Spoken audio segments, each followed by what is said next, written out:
उपराष्ट्रपति एम वेंकैया नायडू मोतिहारी में डॉक्टर राजेंद्र प्रसाद केंद्रीय कृषि विश्वविद्यालय के दूसरे दीक्षांत समारोह में ले रहे हैं हिस्सा। भाजपा की राष्ट्रीय कार्यकारिणी की बैठक में आगामी विधानसभा चुनाव की तैयारियों पर होगी चर्चा।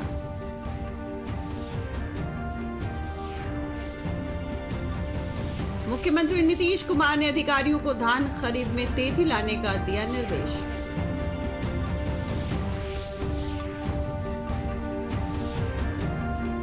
और लोक आस्था का 4 दिवसीय महापर्व छठ का अनुष्ठान कल नहाय खाए के साथ हो रहा है शुरू।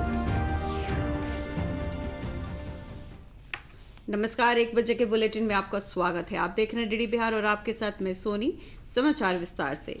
उपराष्ट्रपति एम वेंकैया नायडू बिहार के 2 दिवसीय दौरे के क्रम में आज मोतिहारी के डॉक्टर राजेंद्र प्रसाद केंद्रीय कृषि विश्वविद्यालय के दूसरे दीक्षांत समारोह में हिस्सा ले रहे हैं। उपराष्ट्रपति अपने बिहार दौरे के आखिरी दिन आज विश्वविद्यालय में स्थापित पंडित दीनदयाल उपाध्याय हार्टिकल्चर सेंटर का भी उद्घाटन करेंगे। इस अवसर पर राज्यपाल फागू चौहान और मुख्यमंत्री नीतीश कुमार मौजूद हैं। अपने संबोधन में मुख्यमंत्री ने कहा कि राज्य सरकार मौसम के अनुकूल कृषि पर लगातार काम कर रही है और इस दिशा में कृषि विश्वविद्यालय का योगदान महत्वपूर्ण हो जाता है। काम हो रहा बोरलॉग इंस्टीट्यूट में, तो ये सब कुछ भी तो मुख्यमंत्री थे, बोरलॉग को लेकर के यहां हम बिल्कुल ले गए वहीं पूसा में, और राजेंद्र जो कृषि विश्वविद्यालय था वहां पर ले गए उनको। हम लोग एक एक चीज को दिखवाया, हर चीज को दिखवाया कि ताकि एक एक चीज को देखिए। और बोरलॉग का तो जो हम उस समय लाए थे 2001 की बात हम आपको बता रहे हैं, 2001 की बात, उसमें जो आए थे, तो उस समय इनके आने के बाद दिल्ली में भी कई कार्यक्रम आयोजित करवाया गया और इतने एक्सपर्ट्स लोग आए कि आज आपको बता दें कि हमारे जो राष्ट्रपति बने बाद में एपीजे अब्दुल कलाम साहब, वो भी आए थे उनसे मिलने के लिए और उनसे चर्चा करने के लिए। और एक महत् संयोग है, उनसे बात करने आए, उसके कुछ ही महीने के बाद वो देश के राष्ट्रपति बन गए।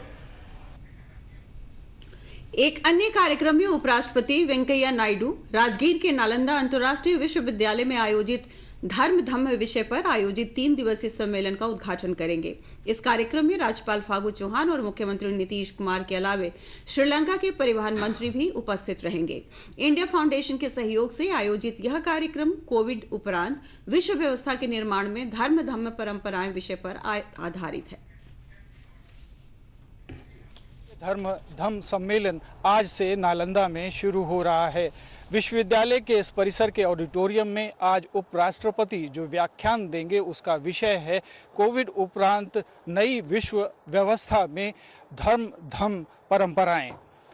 इसके साथ ही इस सम्मेलन में बिहार के राज्यपाल फागू चौहान, मुख्यमंत्री नीतीश कुमार और श्रीलंका के एक मंत्री सहित अनेक बौद्ध देशों के प्रतिनिधि भी भाग ले रहे हैं। नालंदा ने हमेशा से शांति का संदेश दिया है और हम ये उम्मीद कर सकते हैं कि इस 3 दिवसीय अंतर्राष्ट्रीय सम्मेलन में जो भी बातें निकल के आएंगी, जो संदेश जाएगा, वो पूरे विश्व के लिए शांति और कल्याण का संदेश देगा। कैमरा पर्सन अरविंद के साथ सलमान हैदर, दूरदर्शन समाचार, पटना। भारतीय जनता पार्टी की राष्ट्रीय कार्यकारिणी की बैठक आज नई दिल्ली में हो रही है। भाजपा अध्यक्ष जेपी नड्डा की अध्यक्षता में हो रही इस बैठक में 5 राज्यों में हो रहे विधानसभा चुनाव और अन्य मुद्दों पर विचार विमर्श किया जाएगा। कोविड महामारी के बाद यह भाजपा राष्ट्रीय कार्यकारिणी की पहली ऑफलाइन बैठक है। बैठक का समापन प्रधानमंत्री नरेंद्र मोदी के संबोधन से होगा।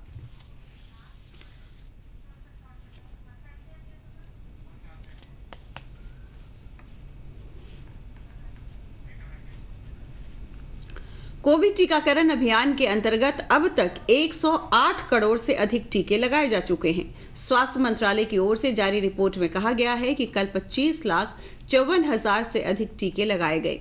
ये टीकाकरण का असर है कि देश में कोरोना से रिकवरी रेट बढ़कर 98.24% हो गई है। इधर पटना जिला प्रशासन ने भी कल से 24 नवंबर तक कोरोना का दूसरा डोज लेने वाले व्यक्तियों को लकी ड्रॉ के माध्यम से पुरस्कृत करने की घोषणा की है। लोगों में टीकाकरण के प्रति जागरूकता फैलाने के उद्देश्य से इस योजना की शुरुआत की गई है। मुख्यमंत्री नीतीश कुमार ने अधिकारियों को धान की खरीद में तेजी लाने का निर्देश दिया है। पटना में धान खरीद की समीक्षा करते हुए मुख्यमंत्री ने कहा कि सरकार किसानों की हर संभव सहायता करने के लिए तैयार है। उन्होंने किसानों के बीच धान खरीद के लिए प्रचार प्रसार कराने का निर्देश दिया।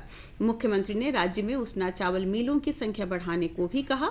वित्तीय वर्ष 2021-22 में सरकारी स्तर पर प्रति क्विंटल धान खरीद का मूल्य 1,940 रुपए निर्धारित किया गया है। राज्य में चरणबद्ध तरीके से पैक्सों के माध्यम से धान खरीदने की व्यवस्था की गई है। 1 नवंबर से कोसी और पूर्णिया प्रमंडल में धान खरीदने की शुरुआत हो गई है। 10 नवंबर से तिरहुत, दरभंगा और सारण प्रमंडल तथा 15 नवंबर से राज्य के बाकी जिलों में धान की खरीद शुरू कर दी जाएगी। मुख्यमंत्री ने अधिकारियों को धान बेचने के दौरान किसानों को होने वाली समस्याओं को भी तुरंत दूर करने का निर्देश दिया। इस बुलेटिन का सीधा प्रसारण आप हमारे YouTube channel DD news Bihar पर देख सकते हैं। इसके अलावा ट्विटर और फेसबुक पेज पर भी ताजा तरीन समाचार और सूचनाएं उपलब्ध हैं। हमारे YouTube चैनल तक पहुंचने के लिए अपने मोबाइल से स्क्रीन पर दिखाए जा रहे QR कोड को स्कैन करें और डीडी बिहार से प्रसारित होने वाले समाचार देखें। देश भर में चल रहे आजादी के अमृत महोत्सव के माध्यम से हम उन महान हस्तियों को याद कर रहे हैं जिन्होंने देश की आजादी में अपना अहम योगदान दिया है। इसी कड़ी में पेश है स्वतंत्रता सेनानी बिपिन चंद्र पाल की कहानी।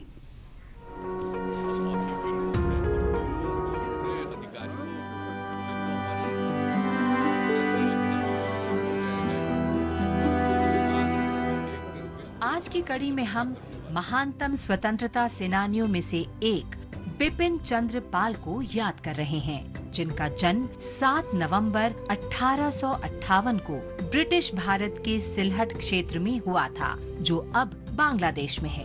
भारतीय राष्ट्रवादी आंदोलन के शुरुआती नेता बिपिन चंद्र पाल लाला लाजपत राय और बाल गंगाधर तिलक के साथ लाल बाल पाल की तिकड़ी में शामिल थे। ये तीनों नरमपंथियों द्वारा अपनाई जाने वाली याचिकाओं के तरीके पर सवाल उठाते थे और राजनैतिक उद्देश्यों को प्राप्त करने के लिए सीधी कार्रवाई के लिए तर्क देते थे। 1886 में बिपिन चंद्र पाल भारतीय राष्ट्रीय कांग्रेस में शामिल हो गए। उन्होंने भेदभावपूर्ण शस्त्र अधिनियम को निरस्त करने के लिए मजबूत दलील दी। 1905 के बंगाल विभाजन ने बिपिन चंद्र पाल को गहराई से झकझोर दिया। उन्होंने 1906 में वंदे मातरम पत्रिका की शुरुआत की, जिसमें अरबिंदो घोष जल्द ही संपादक के रूप में शामिल हो गए। वंदे मातरम, वंदे मातरम, वंदे मातरम। बिपिन चंद्र पाल को भारत में क्रांतिकारी विचारों के जनक के तौर पर याद किया जाता है। अरबिंदो घोष के साथ उन्होंने पूर्ण स्वराज, स्वदेशी अपनाने, विदेशी बहिष्कार और राष्ट्रीय शिक्षा के आदर्शों वाले एक नए राष्ट्रीय आंदोलन के मुख्य प्रतिपादक के रूप में पहचाना जाता है।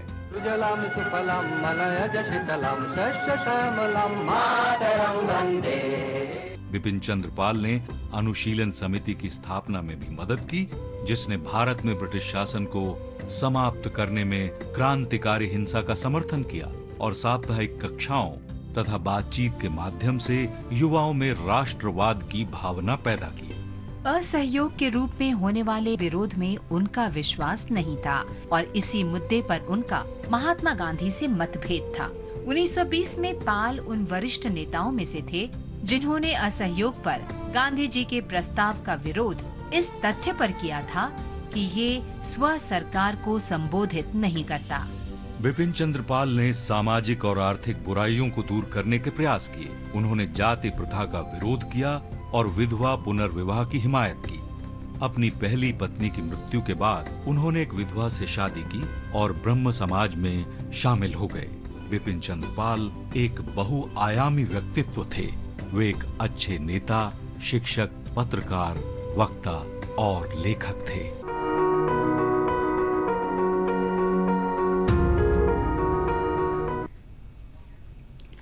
लोक आस्था का 4 दिवसीय महापर्व छठ का अनुष्ठान कल नहाय खाए के साथ शुरू हो रहा है। छठ पूजा की महत्ता को दर्शाते हुए पेश है एक रिपोर्ट। ओम सूर्याय नमः, ओम आदित्याय नमः, ओम भास्कराय नमः।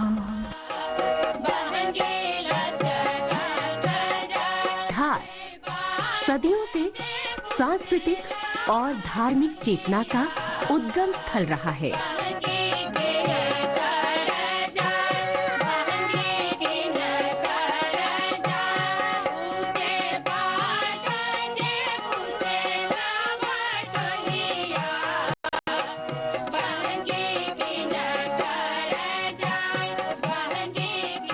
यहाँ अनेक सूर्य मंदिर हैं।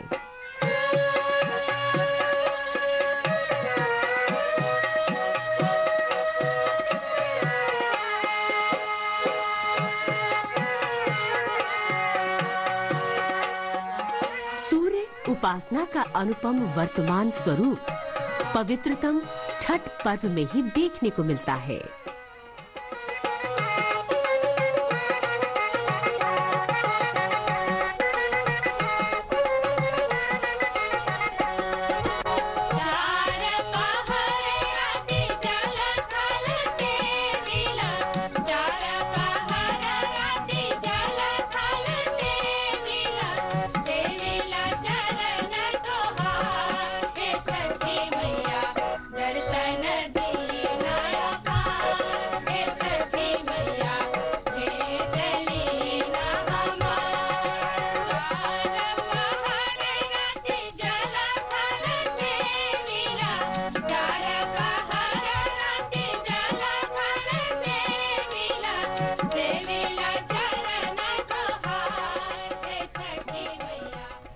छठ पर्व के अवसर पर श्रद्धालुओं की सुविधा उपलब्ध कराने के उद्देश्य से पटना नगर निगम दीघा के पाटीपुल घाट पर विशेष इंतजाम कर रही है।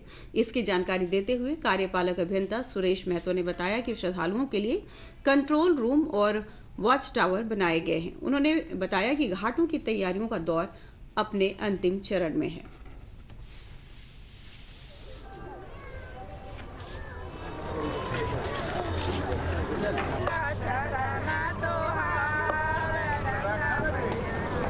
यहाँ लगभग हमारा सारा काम कंप्लीट हो चुका है। जैसे कंट्रोल रूम बनाना हो चुका है, लाइट टावर बन चुका है, आपका वॉच टावर बन चुका है। नदी में देखिए बैरिकेडिंग का काम भी लगभग हमारा इस घाट पे पूरा हो चुका है। थोड़ा सा काम इस घाट का यहाँ पर है, बगल में हम लोग दोपहर तक कर लेंगे। खाली फिनिशिंग टच हम लोग दे रहे हैं। हम उम्मीद करते हैं कि आज रात तक हम लोग पूरा कंप्लीट कर लेंगे ओवरऑल।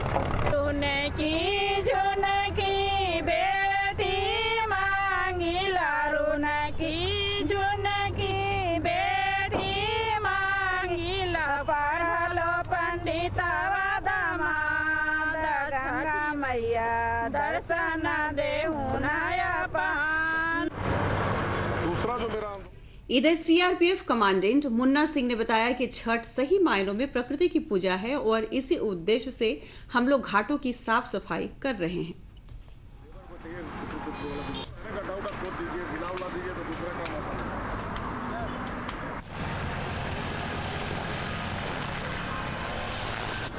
उद्देश्य प्रकृति की सेवा है। पेड़ों के साथ आपने जैसा देखा होगा कि पेड़ बड़े हो गए, उसमें जो जाली है चिपक रहा है, जाली उसके ग्रोथ को हानि कर रहा है। उस जाली को जिस तरह से भी ट्री गार्ड को हम लोग निकाल रहे हैं, निकालने के बाद आसपास के एरिया को साफ करके उसमें चूना गिरू लगा दे रहे हैं। देखने में भी अच्छा लगेगा, पेड़ों को कीड़े मकोड़े दीमक से बचाव भी होगा। और आसपास की सफाई अभी छठ के समय सब लोग यहाँ पे सफाई कर रहे हैं। हम लोग भी इस सेवा में लगे हुए हैं दीघा घाट पे, गंगा नदी के किनारे। और अंत में जाने से पहले मुख्य समाचार।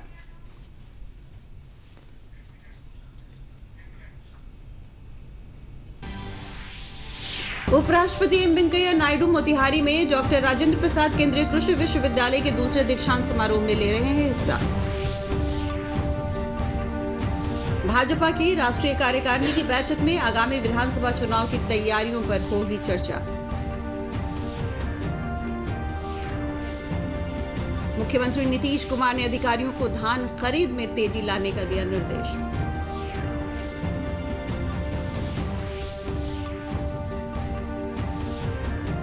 और लोक आस्था का 4 दिवसीय महापर्व छठ का अनुष्ठान कल नहाय खाए के साथ हो रहा है शुरू।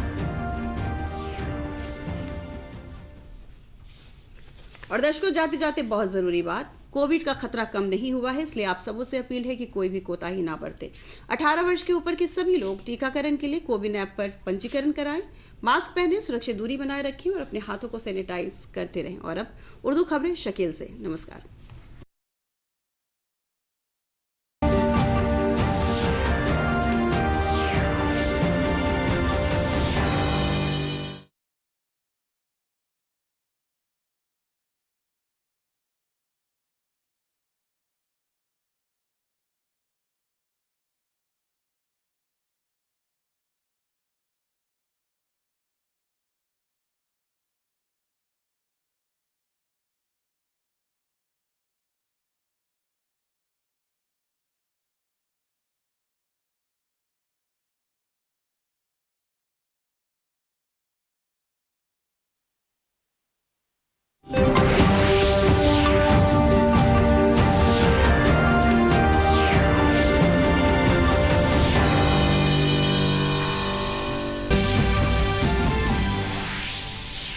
नायब सदर जमहूरिया एम वेंकैया नायडू मोतिहारी में डॉक्टर राजेंद्र प्रसाद मरकजी ज़र यूनिवर्सिटी के दूसरे कन्वोकेशन तकरीब में शामिल हो रहे हैं।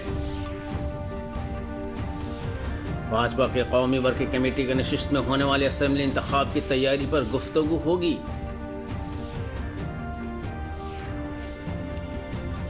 वज़ीर आला नीतीश कुमार ने अफसरान को धान खरीदारी की रफ्तार तेज करने का हुक्म दिया।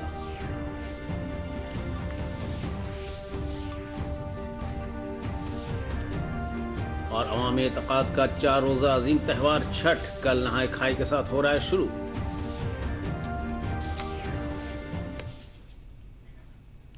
नाज़रीन आदाब, मैं हूं शकील अहमद। खबरों की तफसील के साथ। नायब सदर जमहूरिया एम वेंकैया नायडू बिहार के 2 रोजा दौरे के दौरान मोतिहारी के डॉक्टर राजेंद्र प्रसाद सेंट्रल ज़र यूनिवर्सिटी के दूसरे कन्वोकेशन तकरीब में शामिल हो रहे हैं। नायब सदर जमहूरिया बिहार के दौरे के आखिरी दिन आज यूनिवर्सिटी में पंडित दीनदयाल उपाध्याय बागबानी मरकज का भी इफ्तिताह करेंगे। इस मौके पर गवर्नर फागू चौहान और वज़ीर आला नीतीश कुमार मौजूद रहेंगे। वज़ीर आला ने कहा कि रियासती हुकूमत मौसम की मुनासबत से खेती पर मुसलसल काम कर रही है और इस सिलसिले में ज़र यूनिवर्सिटी का किरदार भी अहम है। देना चाहिए और ये सब काम करेंगे, उस पर भी हम लोग काम करें।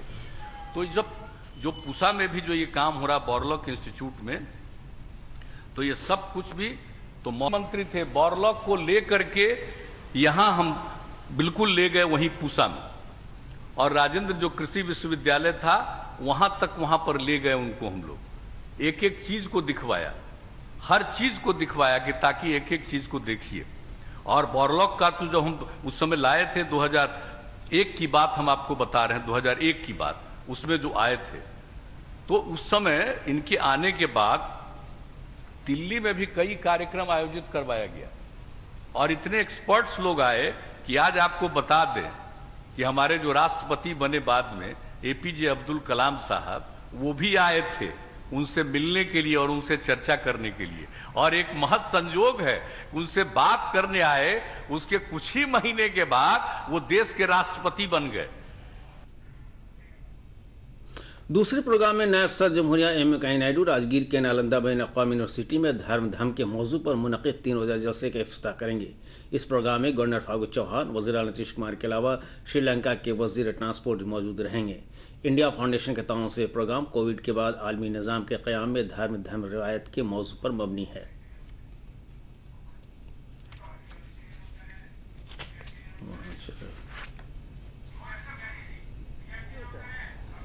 छठा अंतर्राष्ट्रीय धम्म सम्मेलन आज से नालंदा में शुरू हो रहा है। विश्वविद्यालय के इस परिसर के ऑडिटोरियम में आज उपराष्ट्रपति जो व्याख्यान देंगे उसका विषय है कोविड उपरांत नई विश्व व्यवस्था में धर्म परंपराएं। इसके साथ ही इस सम्मेलन में बिहार के राज्यपाल फागू चौहान, मुख्यमंत्री नीतीश कुमार और श्रीलंका के एक मंत्री सहित अनेक बौद्ध देशों के प्रतिनिधि भी भाग ले रहे हैं।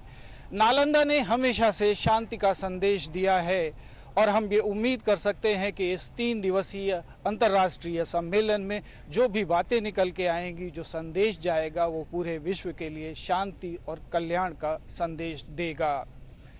कैमरा पर्सन अरविंद के साथ सलमान हैदर, दूरदर्शन समाचार, पटना। भारतीय जनता पार्टी कौमी वर्किंग कमेटी का दिल्ली में नशिस्त हो रही है। भाजपा के कौमी सदर जेपी नड्डा के सदारत में हो रही नशिस्त में 5 रियासतों में हो रहे असेंबली इंतखाबात और दूसरे मौजूआत पर तबादला ख्याल किया जाएगा। कोविड वबा के बाद भाजपा कौमी वर्किंग कमेटी के पहली ऑफलाइन नशिस्त है। नशिस्त का इख्तिताम वज़ीर आज़म नरेंद्र मोदी के खिताब पर होगा।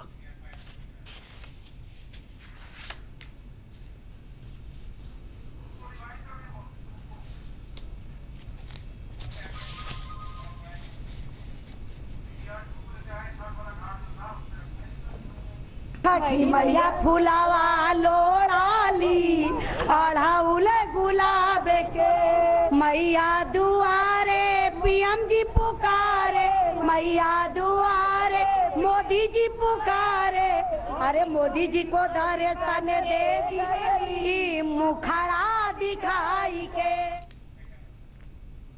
कोविड टीकाकरण मुहिम के तहत अब तक 160 करोड़ से ज्यादा अफराद की टीकाकारी हो चुकी है। वजारत सेहत जारी करदा रिपोर्ट में बताया गया है कि कुल 25,54,000 से ज्यादा टीकाकारी हुई। इस टीकाकारी की वजह कर मुल्क में कोरोना रिकवरी रेट बढ़कर 98.24% हो गई है। इधर पटना जिला इंतजामिया ने भी कल से 24 नवंबर तक कोरोना का दूसरा डोज लेने वाले अफराद को लक्की ड्रा के जरिए इनाम देने का ऐलान किया है। अवाम में टीकाकारी के प्रति बेदारी पैदा करने के मकसद से इस मंसूबे का आगाज किया गया है। वज़ीर आला नीतीश कुमार ने अफसरान को धान की खरीदारी में तेजी लाने का हुक्म दिया है। पटना में धान की खरीदारी का जायजा लेते हुए वज़ीर आला ने कहा कि हुकूमत किसानों की हर मुमकिन मदद करने के लिए तैयार है। उन्होंने किसानों के दरमियान धान खरीदारी किए जाने की तशहीर करने का हुक्म दिया।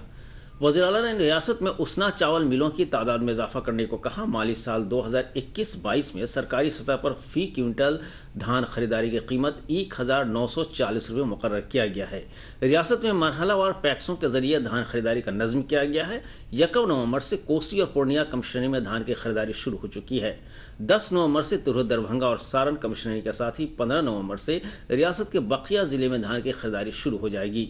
वज़ीर आला ने अफसरान को धान फरोख्तगी के दौरान किसानों को होने वाले मसाइल को बरवक्त हल करने का हुक्म दिया है।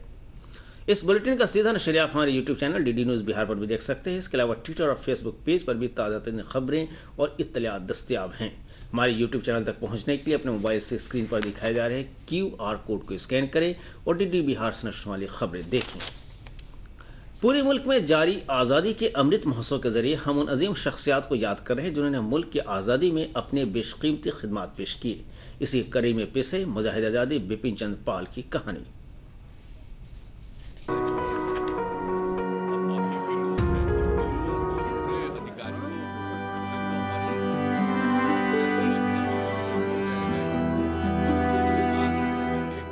आज की कड़ी में हम महानतम स्वतंत्रता सेनानियों में से एक बिपिन चंद्र पाल को याद कर रहे हैं, जिनका जन्म 7 नवंबर 1858 को ब्रिटिश भारत के सिलहट क्षेत्र में हुआ था, जो अब बांग्लादेश में है। भारतीय राष्ट्रवादी आंदोलन के शुरुआती नेता बिपिन चंद्र पाल लाला लाजपत राय और बाल गंगाधर तिलक के साथ लाल बाल पाल की तिकड़ी में शामिल थे। ये तीनों नरमपंथियों द्वारा अपनाई जाने वाली याचिकाओं के तरीके पर सवाल उठाते थे और राजनैतिक उद्देश्यों को प्राप्त करने के लिए सीधी कार्रवाई के लिए तर्क देते थे। 1886 में बिपिन चंद्र पाल भारतीय राष्ट्रीय कांग्रेस में शामिल हो गए। उन्होंने भेदभावपूर्ण शस्त्र अधिनियम को निरस्त करने के लिए मजबूत दलील दी। 1905 के बंगाल विभाजन ने बिपिन चंद्र पाल को गहराई से झकझोर दिया। उन्होंने 1906 में वंदे मातरम पत्रिका की शुरुआत की, जिसमें अरबिंदो घोष जल्द ही संपादक के रूप में शामिल हो गए। वंदे मातरम, वंदे मातरम, वंदे मातरम। बिपिन चंद्र पाल को भारत में क्रांतिकारी विचारों के जनक के तौर पर याद किया जाता है। अरबिंदो घोष के साथ उन्होंने पूर्ण स्वराज, स्वदेशी अपनाने, विदेशी बहिष्कार और राष्ट्रीय शिक्षा के आदर्शों वाले एक नए राष्ट्रीय आंदोलन के मुख्य प्रतिपादक के रूप में पहचाना जाता है।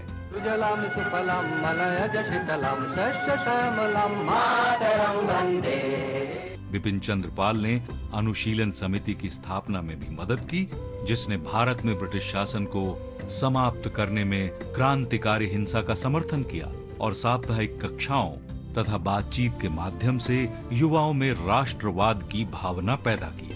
असहयोग के रूप में होने वाले विरोध में उनका विश्वास नहीं था और इसी मुद्दे पर उनका महात्मा गांधी से मतभेद था। 1920 में पाल उन वरिष्ठ नेताओं में से थे जिन्होंने असहयोग पर गांधी जी के प्रस्ताव का विरोध इस तथ्य पर किया था कि ये स्व सरकार को संबोधित नहीं करता। बिपिन चंद्र पाल ने सामाजिक और आर्थिक बुराइयों को दूर करने के प्रयास किए। उन्होंने जाति प्रथा का विरोध किया और विधवा पुनर्विवाह की हिमायत की। अपनी पहली पत्नी की मृत्यु के बाद उन्होंने एक विधवा से शादी की और ब्रह्म समाज में शामिल हो गए। बिपिन चंद्र पाल एक बहुआयामी व्यक्तित्व थे। वे एक अच्छे नेता, शिक्षक, पत्रकार, वक्ता और लेखक थे।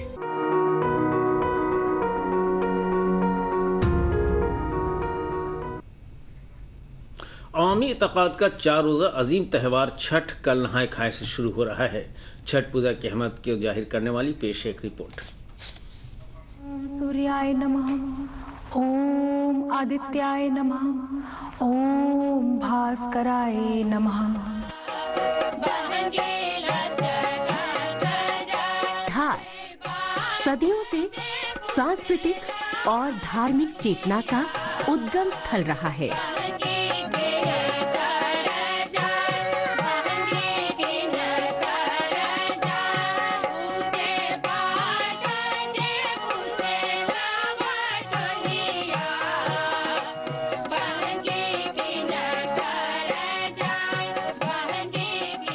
यहाँ अनेक सूर्य मंदिर हैं।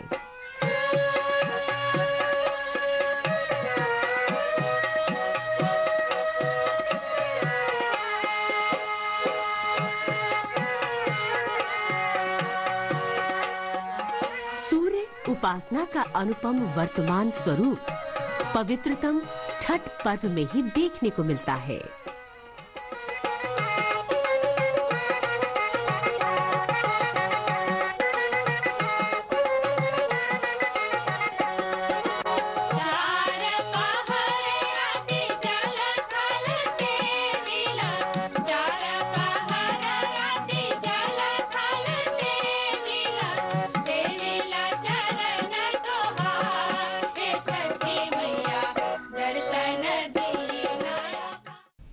छठ त्यौहार के मौके पर अकीदतमंदों को सहूलत दस्तयाब कराने के मकसद से पटना नगर निगम दीघा के पाटली पुल घाट पर खुसूसी इंतजाम कर रहा है।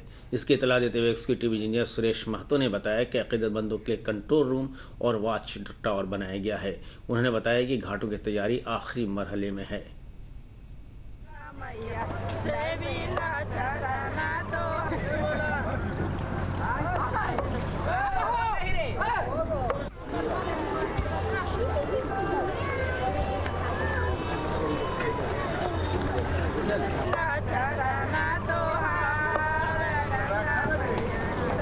यहाँ लगभग हमारा सारा काम कंप्लीट हो चुका है। जैसे कंट्रोल रूम बनाना हो चुका है, लाइट टावर बन चुका है, आपका वॉच टावर बन चुका है। नदी में देखिए बैरिकेटिंग का काम भी लगभग हमारा इस घाट पे पूरा हो चुका है। थोड़ा सा काम इस घाट का यहाँ पर है, बगल में हम लोग दोपहर तक कर लेंगे। खाली फिनिशिंग टच हम लोग दे रहे हैं। हम उम्मीद करते हैं कि आज रात तक हम लोग पूरा कंप्लीट कर लेंगे ओवरऑल।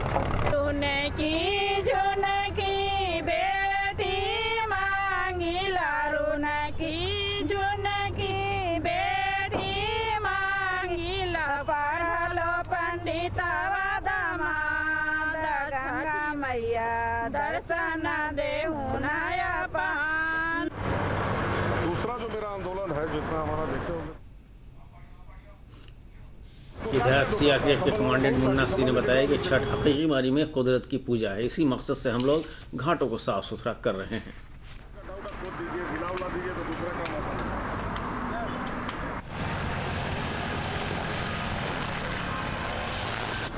उद्देश्य प्रकृति की सेवा है।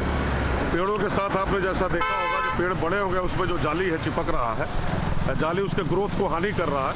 उस जाली को जिस तरह से भी ट्री गार्ड को हम लोग निकाल रहे हैं, निकालने के बाद आसपास के एरिया को साफ करके उसमें चूना गिरू लगा दे रहे हैं। देखने में भी अच्छा लगेगा। पेड़ों को कीड़े मकोड़े दीमक से बचाव भी होगा। और आसपास की सफाई, अभी छठ के समय सब लोग यहाँ पे सफाई कर रहे हैं। हम लोग भी इस सेवा में लगे हुए हैं दीघा घाट पे, गंगा नदी के किनारे। आखिर में खास खबरें एक बार फिर।